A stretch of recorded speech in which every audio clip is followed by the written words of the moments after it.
It's an absolutely insane day in the world of Magic the Gathering. Not only has Wizards of the Coast just revealed some of the craziest mythics I've ever seen, but on top of that, they're turning pre-release kits into mega boosters. Magic.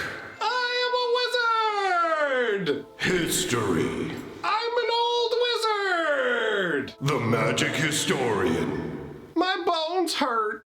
Greetings, owners of fine luxury cardboard rectangles, my friends. I hope the day finds you well because we have gathered for another wonderful installment of Mega Magic News. And we have a number of items to talk about before we get into the crazy mythic spoilers that we have going on for Phyrexia All Will Be One. Starting out, I want to talk about a little bit of tinier news. Now, one point we have here is that Affinity, the mechanic going forwards, is going to be deciduous. So that means that before, Affinity was something we would see very rarely. You have a couple of different kinds of mechanics. You have evergreen mechanics, you have deciduous mechanics, and you have everything else. Evergreen is something you expect to see all the time. First strike, flying, trample, all that goodness. Deciduous is something that shows up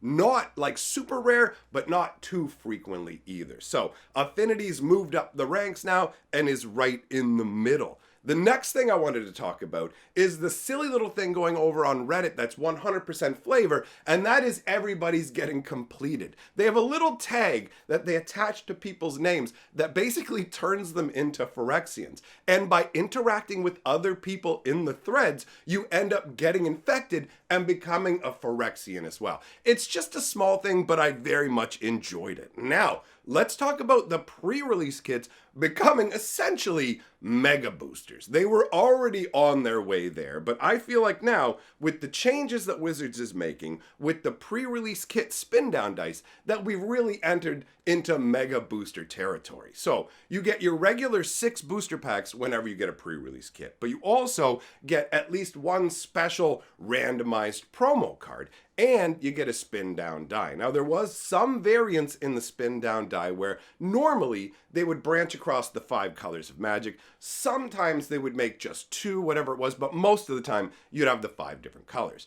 Well, now if you take a look at this picture, you can see the special Phyrexianized dice that they're including in pre-release kits. But here's the catch. You only get these in 1 out of every 15 pre-release kits. So you end up with a situation where now they're adding an extra layer of rare chasing when it comes to the kits. You can chase after the best promo cards, and you can chase after the particular rare die. And the fact that you have to get over a dozen pre-release kits to get one really does make it feel like they're mega boosters to me now. All right, so that craziness out of the way. I don't know that I really feel too great about that, but at the same time, it's not the biggest issue to me. The dice will still be available in a similar fashion in the bundle. Not a huge fan of this, but at the same time, I'm not going to worry about it too much. Moving on to the spoilers. The first one we're looking at is absolutely mind-blowing. This is Iker Moon Gauntlet. And I have to wonder why this thing was not featured in the story, because its power level is absolutely incredible.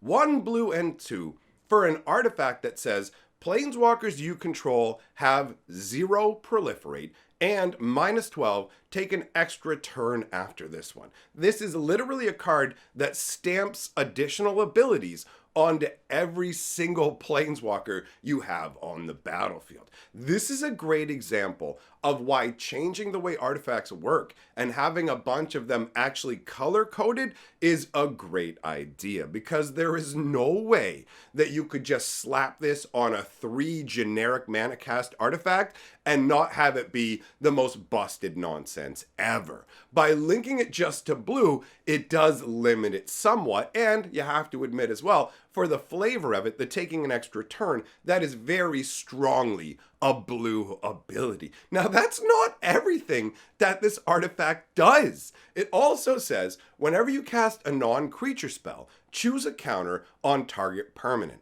Put an additional counter of that kind on that permanent. Now, you can use this to spike Planeswalker loyalty, right? But you don't have to. You can literally ignore the initial part of this artifact if you want to and just go, I don't even care so much about the Planeswalker part. Just the fact that every time I cast a non-creature spell, I can do a mini proliferation, right? You can't get player tokens with it, but any permanent that's out there, you can go, bam, let's put another counter on it. It's crazy, right? So obviously the biggest use for this is with Planeswalkers, where you go, hey, look at me, I can proliferate. So 0 is actually a +1 loyalty anyways, right? That's the crazy part about it, is it's a +1 loyalty for all of your Planeswalkers on top of the proliferating that would happen with everything else. This is just, it blows my mind that this is so cheap to cast. It feels like massive power creep to me. Maybe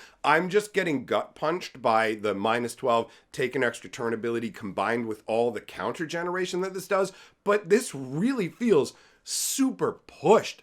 And I feel like we have a massive loss here, that it's insane to me this wasn't featured in the story. It's like, let me get this straight. You've got this Ichor Moon Gauntlet, and you can see it. It's literally being wielded by Tamiyo. This artwork looks awesome. Completed Tamiyo looking upwards, like kind of hopeful to a degree, with this crazy Phyrexian gauntlet on her hand. It is a really cool concept. And you go, wait a minute, you've got this gauntlet that can control time. You have a Phyrexian gauntlet that can control time and a Planeswalker wielding it. And guess when that comes up in the story, my friends? It doesn't. It's literally not in the story. If you don't believe me, I did every single part of the Phyrexia All-Be-One story. 10 full installments. It's a fun story. I'll leave the whole thing linked at the end of this video if you want to go and check it out. But Tamiyo, this time gauntlet, does not show up at all. And that, to me, is a massive loss. But this is a super powerhouse card. And speaking of super powerhouse, the blue stuff we're getting today makes me think about the earliest days of Magic, because it's really strong. Take a look at Tekethal, the Inquiry Dominus. Now, the Domini are these beings that were formed literally out of the world of New Phyrexia, and they're not really fully aligned with the Phyrexians. It's not sure exactly like what their goals are. They're kind of inscrutable. It's a really cool concept, but if you want to know another secret, originally, these were going to be Phyrexian gods, but they scrapped that idea. We'll never get that concept, so instead we've got them as Domini. So, what does it do? 2 blue and 2 for a 3/5 legendary Phyrexian horror. Phyrexian being a creature type is absolutely awesome. Such a great addition to the game. Now, let's continue with this insanity. This is a 3/5 flyer.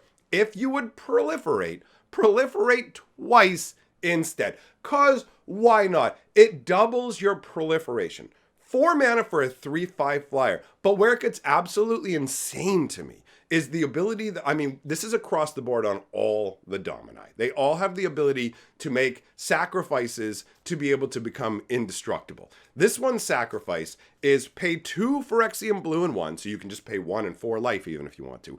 Remove 3 counters from among other artifact, creatures, and planeswalkers you control. Put an indestructible counter on this. Like, it blows my mind. This sacrifice feels so small, right? Other ones are like, yo, sack 2 creatures to me. You need to discard cards. This one's like, well, you know how all these cards come in with oil counters? You know how everybody and their brother makes counters nowadays? All you have to do is remove 3 counters off of other things when you have a double proliferation Phyrexian flying horror. The fact that you can have a 3/5 indestructible flyer in blue is crazy. You rarely ever see indestructible on blue creatures because blue is supposed to be the most weak creature color.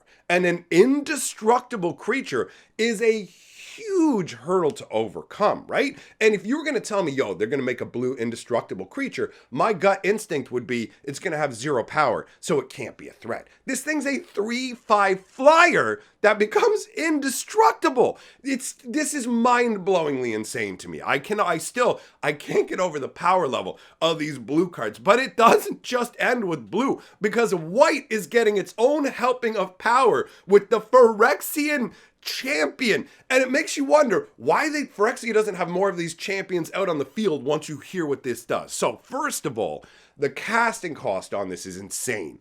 4 white mana, that is a big hill to climb, right? We're talking Phyrexian Obliterator level. So this fat daddy better deliver the news straight to your front door, and he better do it for a nickel. You know what I'm saying? So what do you get? You get a 5/5 flyer. What does he do?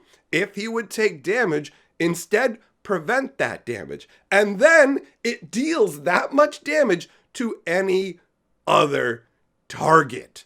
You literally prevent all damage that it would take and send it elsewhere. We've seen creatures before that said, hey, you know what? When I take damage, you can do that much damage to something else. We've seen creatures that say, are you going to do damage to me? Prevent that damage. We have never seen a creature that says, stop all the damage that's done to me, and by the way, I'll focus that into powerful blasts that will smash into the enemies. This is absolutely insane. This is so bonkers. And honestly, compared to the blue stuff that we've seen, this feels bonkers, but not too bonkers, right? This feels like crazy mythic level, but not like they push things too far, because ultimately, a lot of the time, this is just going to say the same thing that Phyrexian Obliterator says. Because Phyrexian Obliterator says, whenever I take damage, opponent's going to sack these permanents, but nobody attacks into it because they're not stupid. So nobody's going to attack into this thing. It's just not going to happen most of the time, right? They're going to be, I ain't going to swing into this. What will be really interesting to see is people on Arena getting really confused and upset when they choose to use this to block a questing beast. I saw this posted when I was looking at the card. Somebody else posted, I can't wait to see what happens when people start freaking out about this questing beast situation. And I stared at it for a second. I went, wait a minute. How does questing beast deal with this? Like, what are you talking about? Somebody's like, questing beast is going to get blocked by this. The person's going to lose this creature and then go, wait, what's wrong? Why is the game not working right? The questing beast shouldn't do damage, and it should do damage elsewhere. But questing beast has a million different abilities stapled onto it, and they all feel disparate. So I completely forgot that one of the abilities that he has slapped on there is, oh yeah, damage can't be prevented. So this ability shuts off, and then the questing beast would go, I hit you for damage, you go to the graveyard. So that's one weird little corner case where someone would attack into this, but most of the time, in terms of defensiveness, this is just going to be a crazy wall. But the power level on this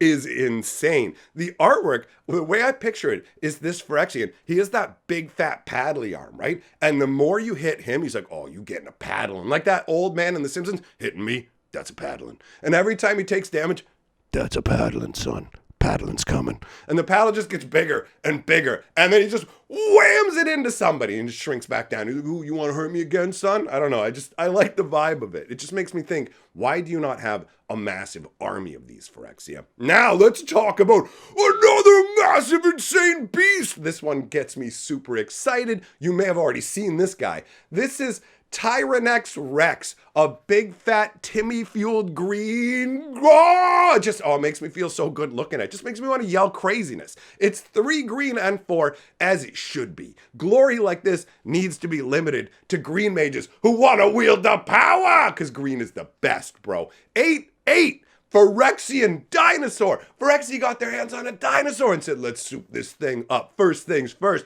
it can't be countered. Eat that, blue mages. Get Rexed, blue mages. It's got trample, that feels good, coming at you like a force of nature. It's got ward 4. You want to target me with a spell? That's going to cost you 4 extra mana. On top of that, this fat daddy has haste. So it hits the board and it comes trundling in. What's up, son? 8/8 trample. You got a lot of mana to deal with me right away? Nope, too bad. And then on top of that, just for laughs, it's got toxic 4. Every time it hits your opponent, here you go. You also have 4 poison counters. That's crazy. That means 3 connects from this, regardless of your life total, ends you. Hey, you're at 80 life. That's nice. Ever been bitten in the face by a poisonous dinosaur? Because that's about to happen to you thrice, son. Get ready for it. I love this. Look at the artwork. It's just a big, towering, Phyrexified dinosaur. That is a horrific concept. Phyrexia already takes the weak flesh and makes it stronger and better. And you turn around and end up with this monstrosity? It's so good. And speaking of phyrexia and changing everything, if you guys haven't checked out the Phyrexia All Will Be One story, I will tell it to you in glorious detail with energy and enthusiasm. So head on over to Fantasy Geographic, which is my dedicated lore channel. Sit back, I've got a fun story to tell you. Link on the screen. Thanks to all my patrons for supporting this channel. I will see you all, my friends, in the next video.